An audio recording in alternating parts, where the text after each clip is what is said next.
Dami na tayo. Cool. Ano po? Kailan para makahiga na kayo?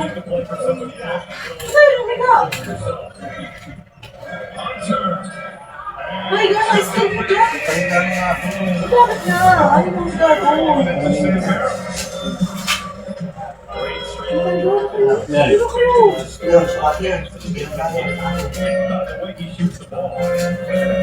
Sino kaya tayo mo?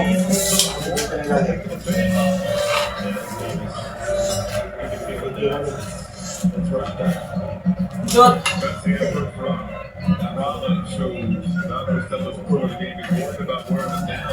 That's gonna be good. Hindi ka pala doon.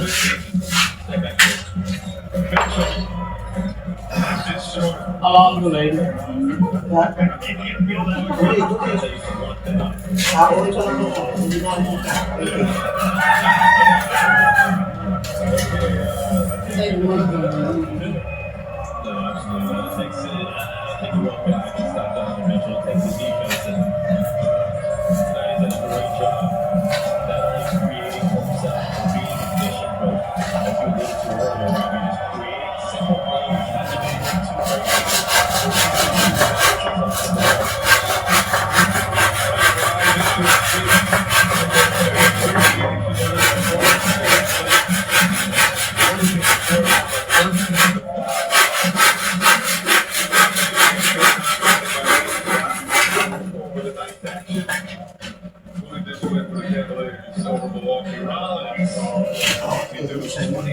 Balik ke atas.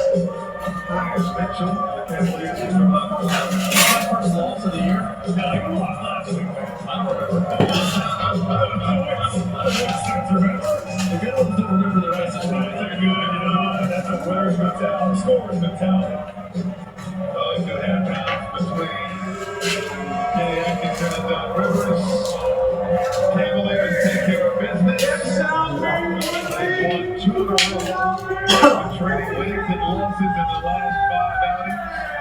Our final score, Cowboys 18.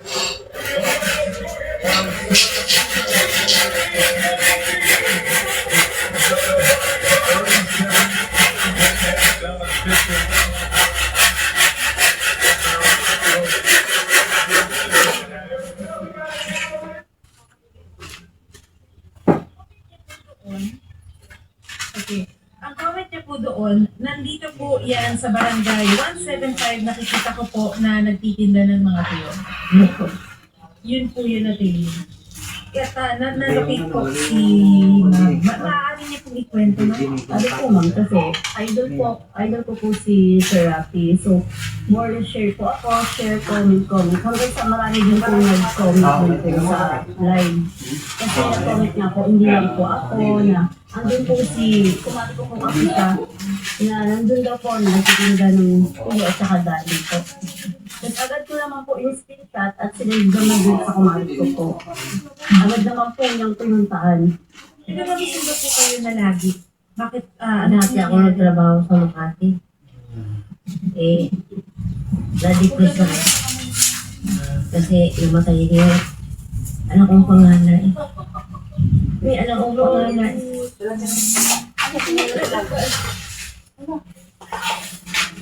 Tapos nasundan ko Parin mo na yung damit bago mo ilak. tatay nila na Yung damit dyan nakakalimit. nalak na naman ko na akala ko ako na ano niya. Talaga na naman.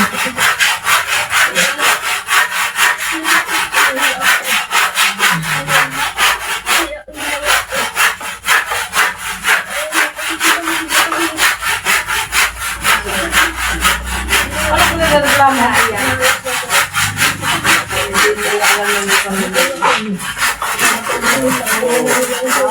Ano nangyari? Alin? At hindi ko rin alam kasi ang cellphone ko yung dikipad lang. Tapos may mga kaibigan nila. Hindi man sa touchscreen. kayong kanyang pangalan na anak. Sabi ko nga magtinda na lang ako ng ano yung binubuhay ko sarili ko. Masakit din kasi ako. Hinihika ako. Kaya talagang pilit ko labanan sa sarili ko. Magtinda na lang. Kumbaga nalilibang ko ng sarili ko. Pero parang kasi lang sa isip. Lalo na yung ato ko. Kasi anak ko yung ako na lang palaki yun.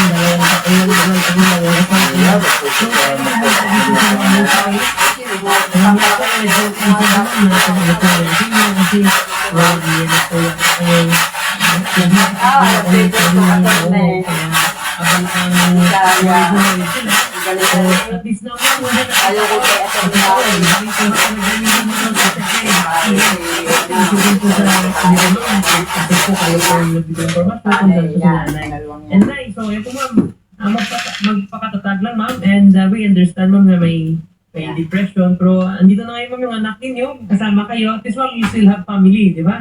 Kasama. Masaya po ako nagsalita. Masaya po yung Pasko ma'am, kasi kasama mo yung pamilya mo, hindi ka na mag-isa ma'am.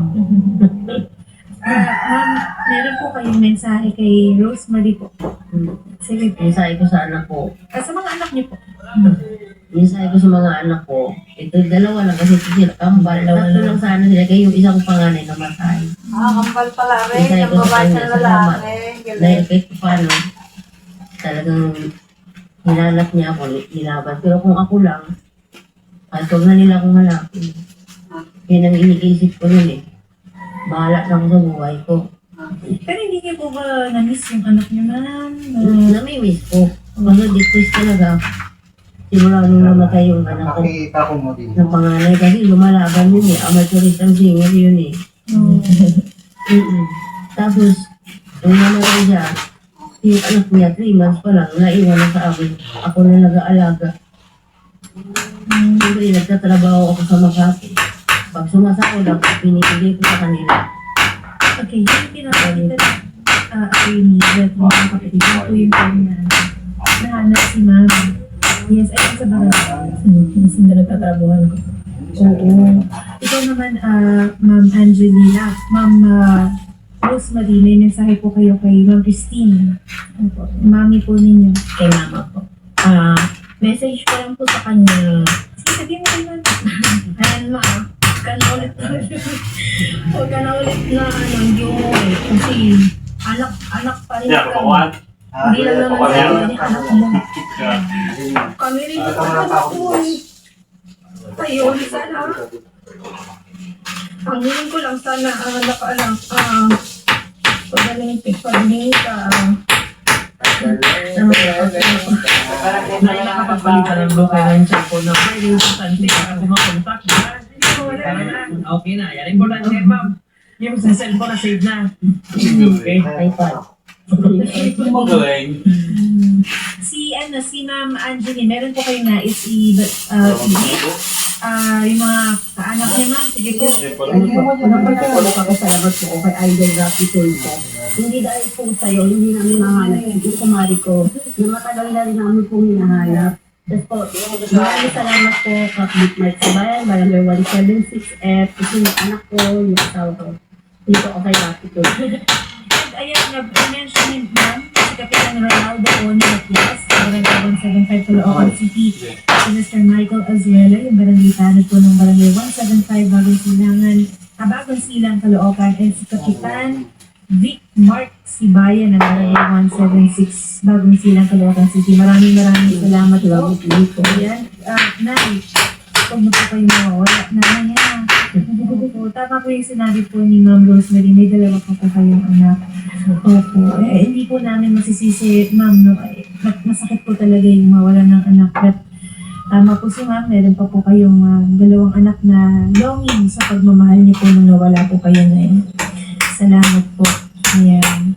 Kaya na so enjoy po kayo sa papalapit na Pasko. Christmas po. Kung may pamilya ma'am. Para masaya po reunion ninyo. Yakapin mo naman si Ma'am. Yakapin mo naman si Ma'am. Sir Rapi Tulfo, thank you very much po sa programa ko. Hindi ko napagkala sa inyo. Hindi ko po makikita yung mother ko. Tapos ayun po, sa lahat po na tumulong sa akin. Thank you po sa inyo. Isang malaking regalo po to sa akin. Sa darating na Pasko, buo po kami. Kulang man kami, pero buo na po talaga kami. Kahit 3 na lang kami. Malaking regalo po Tama na. talaga to sa akin. Naman. Thank you po talaga, Sir Rafi. Mabuhay po kayo. Ayun po. Salamat na. At magandang hapon po. Kaya po kami na nakita na po kayo na. Saya po kami. Pati po yung cameraman po. Thank you.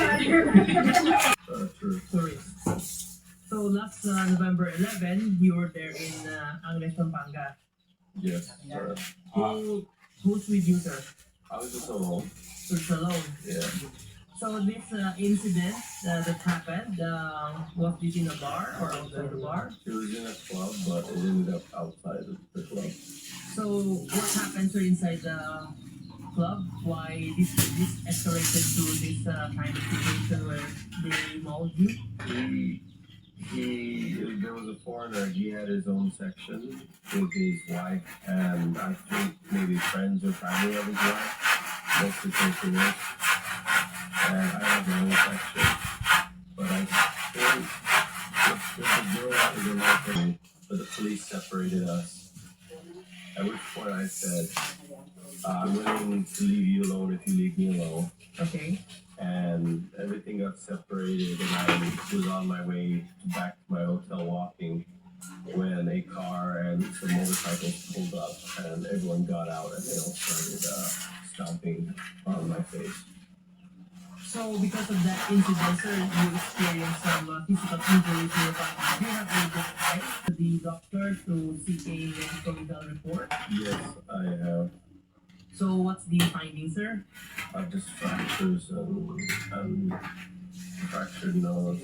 I need to go get it realigned later. Fractures, okay. With that, sir, this Mr. Joe, I don't know his full name. No. Okay. So you mentioned, sir, that the incident took for 2 days of bantering. Yes. 2 days, and then on November 11, they mauled you. Yes. Okay. Under the laws of the Philippines, sir, now we have this revised penal code.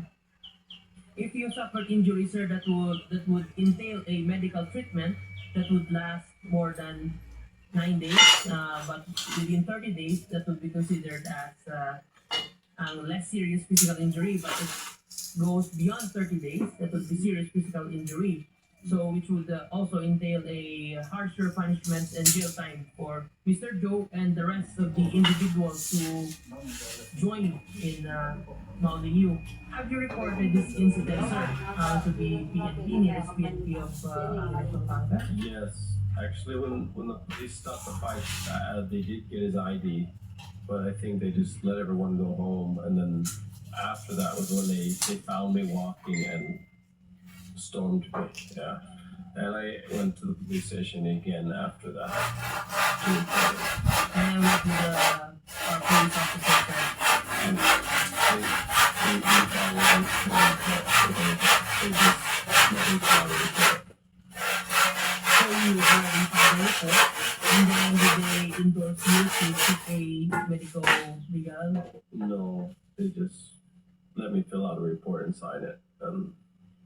Did they mention anything that, or say that they would file a case against this Joe and the rest? I'm not sure. What they plan to do, I think they just filed it. Alright, so yes sir, we're trying to contact the station commander of police station for Pampanga to take the copy of their report and to give us an update of their situation. And not sure if you have any family here in the Philippines? No, I don't have any family here. I have a lot of close friends that I consider my family, but I'm not related. Who introduced you, sir, to this program, the Wanted Treasure? Some of my very close friends, but they actually came to Pampanga and brought me back to Manila. Alright. I see. So basically, sir, based on your report, sir, and on the fact that you have mentioned to me that the it started from a altercation and some haunting, and then it led to the mauling. Yes. For 2 days. Yes, I didn't hit any of the Filipinos, and I kept trying to tell them in Tagalog that I had no problem with them, but they were very angry. I don't know why they hated me so much, but even his wife is also one of the ones. The wife of the Joe, sir, is a Filipina. She was stomping on my head as well. She's a very small lady, but I didn't hit any. Sir, of Joe is not a Filipino, he's more of He's a a foreigner. foreign He's American. American. Alright. Sir, I'm gonna just talk to Police Major Ronan James Eblanan, the station commander there of Police Pampanga. Good afternoon, Police Major Ronan. Good afternoon po, attorney po. Yes, sir. Magandang hapon po, si Atty. Jacob Pinto, sir. Sir, nandito po ngayon, sir, kasama natin si Sir Tarek Barhub, yung isang American foreigner, na binugbog po siya, sir, noong November 11 ng grupo po ng a person named Joe. Kasama po yung asawa ni Joe, pati po yung mga ibang taong nakita po sa video na parang pinapakapakan, sir. May mandial stamping at saka binubugbog. Ano po po, sir, update dito, sir? Bigay po kami ng request sana sa una, pero di na po sa bumalik. Okay. So, okay, sige, i-relay ko sa kanya. Ang Sir Tarek, the police, sir, invited you last November 11 when you went to their station, and then you would like to get your statement and endorse you to a doctor for finding, but then you didn't went back. We went to the hospital. They said that we couldn't receive the records until Monday.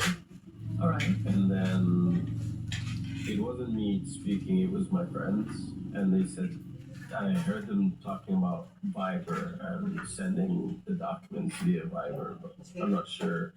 I was trying to follow up with them, but I wasn't able to find out anything.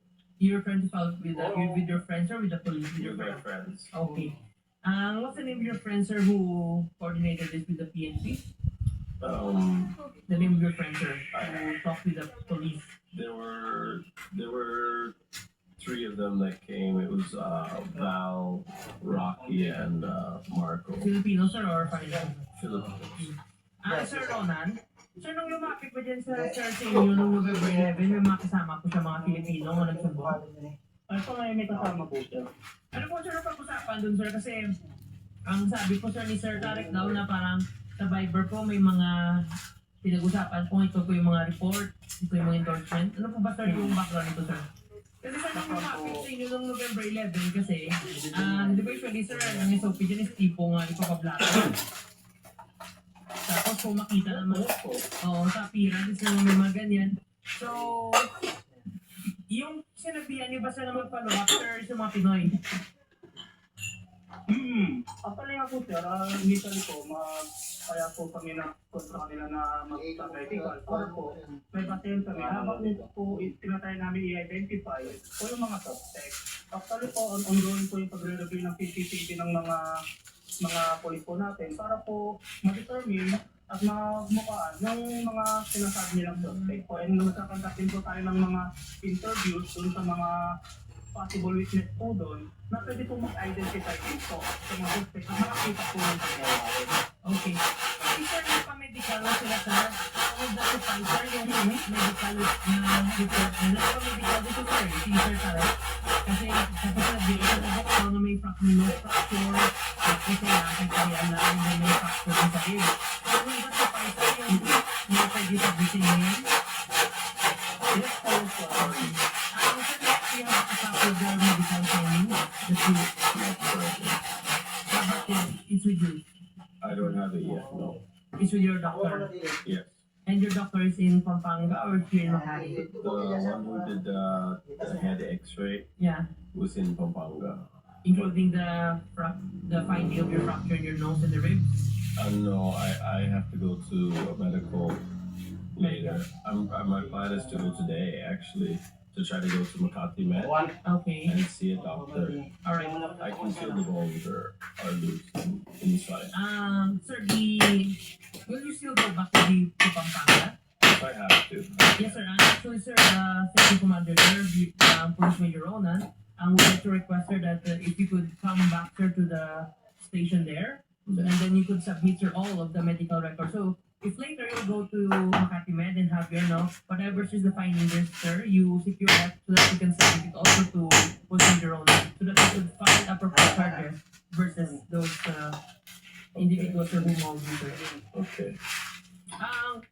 you, sir, the team of Senator Rafi Tulfo, the Wanted Radyo, will coordinate with you, sir, and assist you, sir, in going to the office of Sir Roland James Eblahan, the station commander there in Angeles City Police, Thank so you that very we much. could assist you, sir, in filing appropriate charges. Okay, thank you very We much. just need for you, sir, to secure your medical record, sir, Mhm.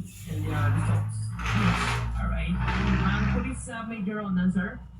Sige po, sir, nasabihan na po namin. Po, attorney. Ang magpapacheck up na po siya sa may Makati Med, yung para po sa kanyang mga factor, ano, and kung ano po sir yung mga report doon, isasabit na po sir continue. Kasama naman po sir ng team ko na lang po sir, si Sir Tar, doon sa tanggapan ninyo sir, para po ma-explain sa kanila yung ma-assist nyo po sa pagpaito ng kakulakan sa dito po dito sa panahon sa iba pa.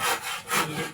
Thank you very much for this video ng James Eblahan, ang station commander ng police station po, ang City Police Office. And so, thank you very much for your factor, and we're going to the office of Senator Rafi, and we're here to help you, sir. We will assist you, sir, in filing the appropriate charges. Thank you din po. Yes po, sir, Tariq. Thank you very much. At tama pa rin po ang wanted sa radyo, kapit sa atin ng Samsung Cosper o Capsule Gold. At ang bahagi na yan ay hatid din po sa atin ng Federal Tires. Bumisita na po kayo sa pinakamalapit na federal na tindahan. Magbabalik po ang wanted sa radyo. Inklusibong mga balita, mabilis na ihahatid sa Ipapahagi lahat ng mga bagong pangyayari. Mas kabay para sa Frontline Express. Frontline Express dito sa RPTV para sa Pinoy.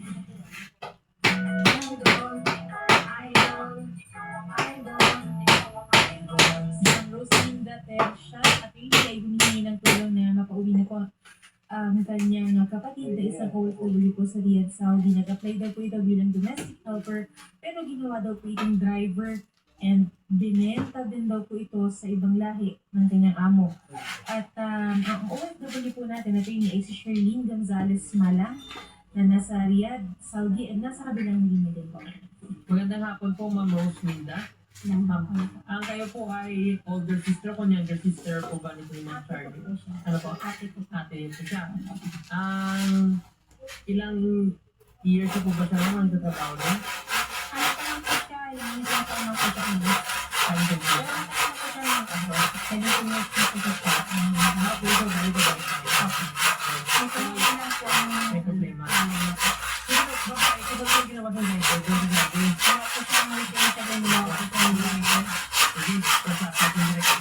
Ito yung inukapatid ng Ma'am Charlene. Ano po ang gusto niyo, Ma'am Charlene? Magandang hapon po. Yes, ma'am, si Atty. Jeff Lopito na iwakil sa radyo. Ma'am, kamusta po ba yung kalagayan niyo ngayon dyan sa Riyadh? Kanina dito po ako sa shelter. Kaya sa shelter yun, ma'am, sa embassy, sa MWO. Opo, NWO po. Okay. Ang balik, ano ma'am, tumakas po kayo sa employer ninyo. Opo, sir, kasi nakapag-sponsor eh. Ma'am, pwede mo makwento, ma'am, kung paano po ba kayo napunta dyan sa Riyadh? Like, nung dito kayo sa Pilipinas, di ba, nag-apply kayo sa domestic helper? Ganito po kasi nangyari, doon sa agency ko po, sa mag-start, nag-apply ako ng leave. Pero po, ang ginawa po sa akin, kinuha po ako as welfare officer ng accommodation ng mag-start. And then, nung ano na po, nung ginawa na po ako, about 7 months po ako naging welfare officer nila doon sa accommodation. Tapos, nagkamali po kasi ako, naghingi sa akin ng ID yung amo ko. Tapos, ang nasend ko po yung driver license ko dyan sa Pinas. Tapos, nung malaman yung driver po ako, pagdating na dito sa airport pa lang po, binigay niya na sa akin yung susi ng sasakyan. Hindi ko po talaga ako.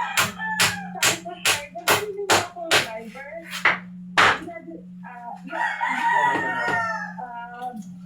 Company driver, sabi niya, that is your job. Takot ng takot Ano po, sir, sabi ko, officer ako ng accommodation dito. Tapos sabi niya, no, that's your job now. Sabi niya ganun. Tapos, Ma'am Chargel Roy lang. So, bali yung agency nyo, ito yung Bobstar International Recruitment. opo, dyan sa Inas po. Yan yung agency sa Pinas, Bobstar. Dati, ma'am, welfare officer ka mismo ng Bobstar. Nagtatrabaho ka bali sa kanila, sa Bobstar. Sa accommodation po, ng bound to Saudi. Okay.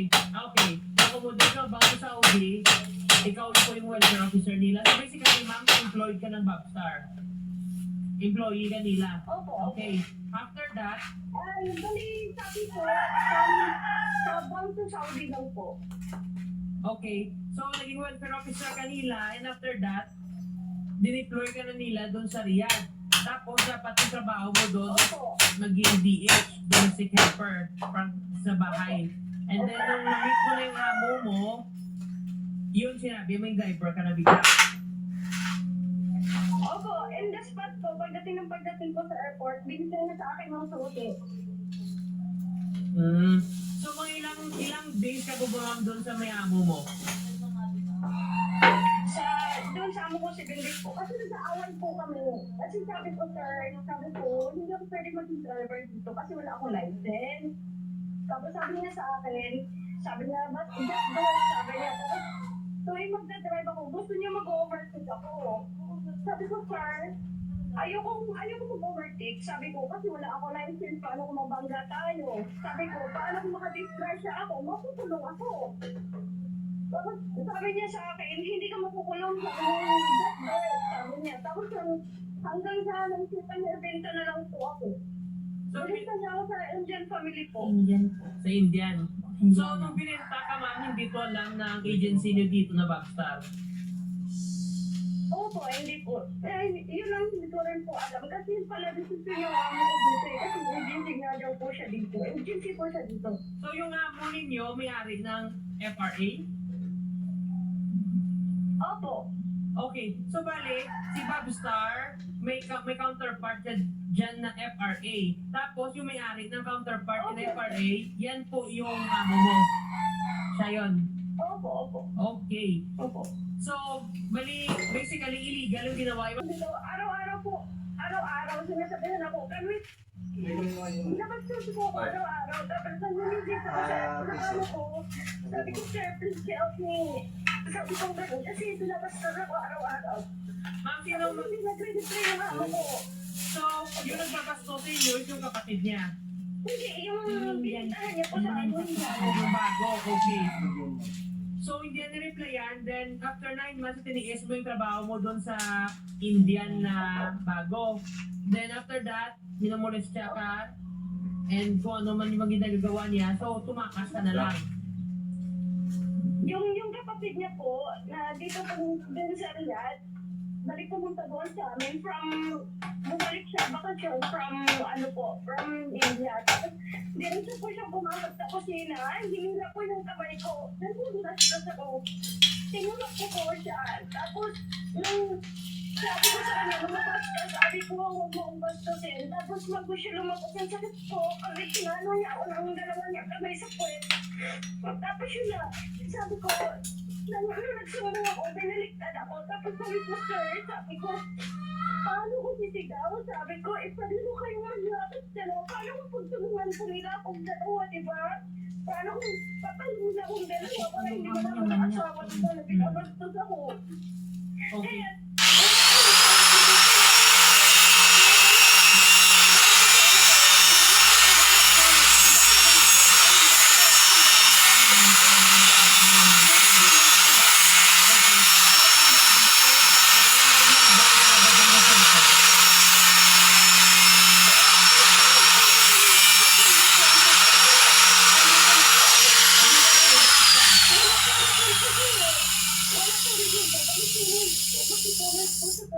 Ano po masabi sa inyo, ma'am, ng MWO dyan? Or ng OWA? Ano sabi nila? Ano po, naglapag ako sabi nila, magpapain daw ng may tao.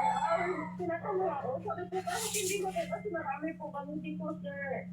Yung iba nagpang ng kaso, umabot ng isang taon, hindi ko nakaka-uwi. Nasabi ko, hindi na lang ako magpapayal ng kaso, basta makauwi lang ako. Tapos po, hanggang ngayon, wala naman po nangyayari. Wala man lang magpapayal ng kaso, or ano po, wala po kang bibili ng magandang balita namin sa, kay Officer ko, sir. Okay. Ipaalam mo ba ito sa Backstar yung kalagayan mo? Kaya about ang Philippine Recruitment Agency mo.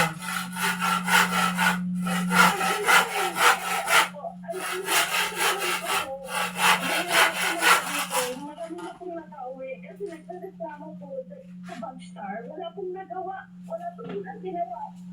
Kaya ang sinasabi daw po nung close na ang bound ko sa ulit. Wala na daw, close na daw sila. Kaya sabi ko, hindi ko alam kung saan hihingi ng tulong ko. Bali, ma'am, pero ma'am, na-erase nyo ba ito sa Backstar? Like, nung manyak o minamolesta ka ng employer ninyo, sinabihan niyo po ba ito yung mismo yung Backstar? Para po alam nila. Aware, nagsumbong kayo Hindi po. Kasi sabi mo, dito. Nagsumbong kayo sa kanila. hindi po. Hindi. Okay, sige po. Kasapin na namin po yung welfare officer po ng Backstar na si Ma'am Rhea Ilagan. Ma'am Rhea, magandang hapon po. Ay, grabe po. Yes po, Ma'am Rhea, magandang hapon. Si Atty. Jet Roquin po. Ma'am, naka-live on air lang tayo, ma'am, sa may wanted sa radyo. Ma'am Rhea, so ano po ba pwede po matulong dito ng Backstar? Actually, pakiusap ko na po si Mr. Abdul Bahad. Sinabi ko nga po na kasi last month po, ang report niya sa amin, issue kasi nanginginig na Sure, ma'am. siguro naging problema rin sa worker po natin. Naniwala siya sa mga kwento-kwento. Okay. Ang agency po naman po natin ay lahat naman po open, hindi naman po kami nagsasara. Okay, ma'am. Makikita rin naman po sa website, hindi ang gagawin na active po ang agency namin. So kung na-contact sa amin na kami, mas na-agapan din namin yung situation niya. Pero aware kami na nasa policy siya at nireport naman ni FRA na pinaproseso niya yung dokumento ni Mr. Limala. Okay. So at least ma'am, so ongoing na so today, punta po yung hamon na, yung FRA sa mga exit visa. And ito po ba sa plane ticket ni Ma'am Charlie for makauwi? Ayan. Opo, pakibigay na lang dito yung contact number ko dun sa family para diretso po sa lang Yes po ma'am. maka-update. Ang team po natin sa One Radyo mag-coordinate sa inyo, pati po sa family para po ma'am exchange po kayo ma'am ng contact para po sa coordination purposes. Maraming salamat Ma'am Rhea Ilagan po sa inyong assistant. Kausapin ko rin na si Wonder Woman po ng OWA, si Atty. Sherilyn Malonzo, yung Director 2 ng OWA. Ma'am Atty. Sherilyn, magandang hapon po. Magandang hapon, Atty. Detro,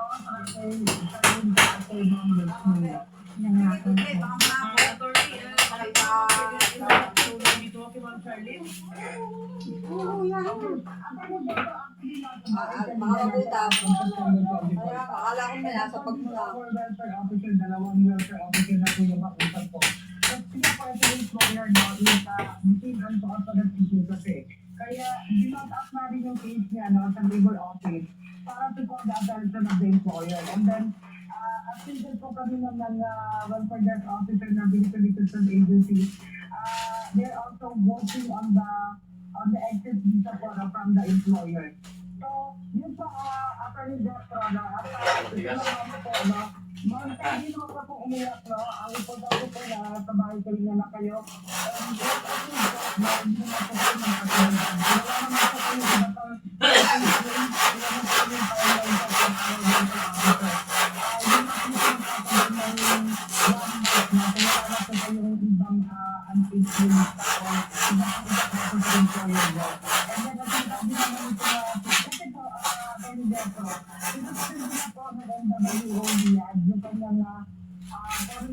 agency doon sa Saudi, no? Kasi nga, because of the failure niya na i-repatriate sa agad po isang si Charlene.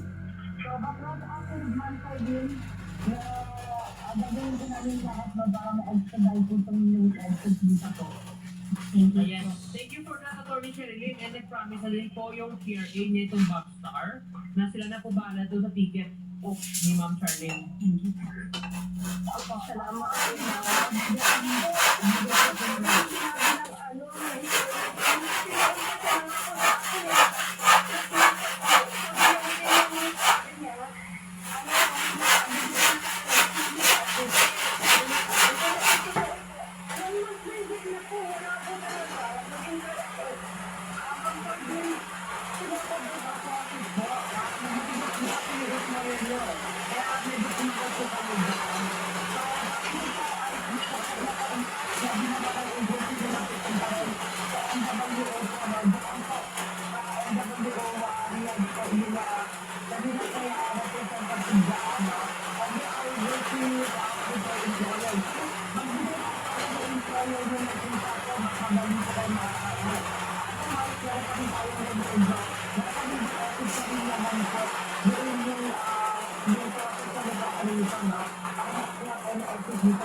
Kaya po mag-work with them, Ma'am Charlene. Tutulungan naman po yung OWA para po i-expedite. Then nag-promise din po yung organization na sila na po mag-bahala po sa ticket ninyo po uwi. Yung exit visa ninyo, yes po yung OWA saka yung mga tao na dyan, tutulungan po para mag-expedite. So, Ma'am Rose, hindi baka po may mensahe kayo dito. Okay. Sige po, Ma'am Charlene. Baka wala gusto ka mensahe dito sa kapatid ninyo, sa Ma'am Rose Linda.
Ito naman po, galing ko po sa Pagongkong Leyte, nakasakay yung loco sa truck.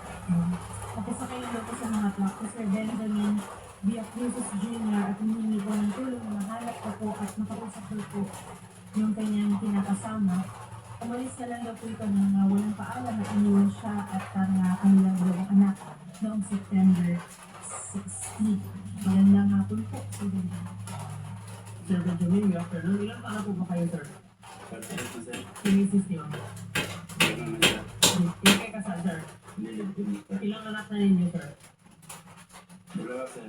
Si Mrs. po ba, sir? At yan po ba trabaho niya? Kasambahay daw, sir. Kasambahay? Oo, nandun sa Makaawa, Pasok Kundo. Sa Pasay? Oo, di ko alam kung saan ba. Kailan kayo, sir, last na nag-usap kay Mrs.? 28 sa October. Balik September 16, nung umalis inyo. Umalis, sir. Hindi mo pa alam, nag-release ko din ng sir. Yung asal ako, sir. Pagkakapon, alala ako, pumunta doon sa kanyang nanay. Ano, sir, yung isang kumakas na nangaway kayo? Ano, bakit siya nabigla sa inalisan? Ano po ba yung situation dyan? Iyon ko sa kanya, sir. Pero alam ko, sir, para mayroon sa lalaki, sir. Kasi mayroon tumawag sa akin, sir. Mayroon siyang kapit? Nilihil niya, 5 taon na. Sabi niya sa'yo, So sabi sa akin, mayroon naman akong ebidensya, sir. Yung chat nila, yung October 31, nag-chat siya doon. Sa kanyang kabit, sa akin wala. Kahit sa mga anak niya, dahil magkasakit pa yung anak niya, sir, hindi niya tinatawagan kay chat man lang. So ngayon sir, yung gusto ko nangyari sa mga diba sir, ang papawagan sir dun sa mga anak.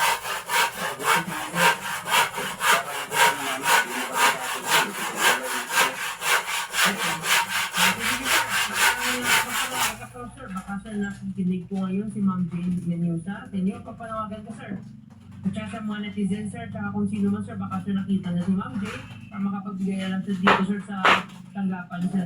Si Tulfo, ano pa sir masabi namin sir? Para po papatag po kayo namin sir sa makakapag-usap kayo. Sige sir, ano sabihin? Ay, kung kapatid magkadayo, pero hindi aman ko din sa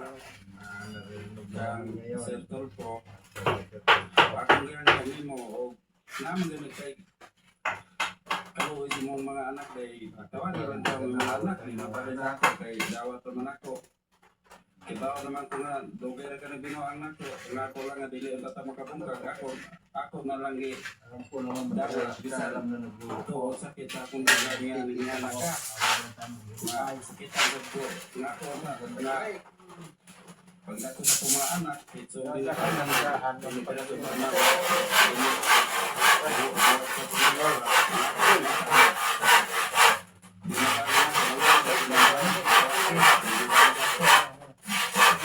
Kami yung kagusto, kami natin yung ginabuhi. Ayaw na